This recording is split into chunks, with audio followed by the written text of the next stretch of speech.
ગીર જંગલમાં અનરાધાર વરસેલા વરસાદના પગલે છેલ્લા 24 કલાકમાં ગીર સોમનાથ જિલ્લાના જળાશયોમાં નોંધપાત્ર નવા નીરની આવક નોંધાઈ છે.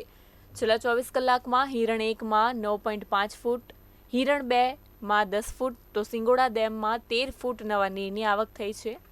ગીર સોમનાથ જિલ્લામાં મેઘરાજાએ પ્રથમ રાઉન્ડમાં જ જાણે અવિરત વહાલ વરસાવ્યું હોય તેમ સાર્વત્રિક ભારે વરસાદ વરસ્યો છે.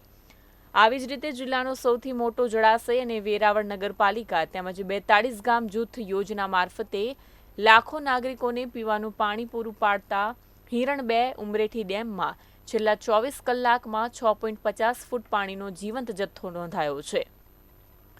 ગીર જંગલમાં તેમજ ડેમના ઉપરવાસમાં વરસેલા ભારે વરસાદના પગલે જિલ્લાના જળાશયોમાં થયેલ નોંધપાત્ર નવા નીરની આવકના પગલે સિંચાઈ અને પીવાના પાણીની રાહત સર્જાતા ખુશીનો માહોલ સર્જાયો છે.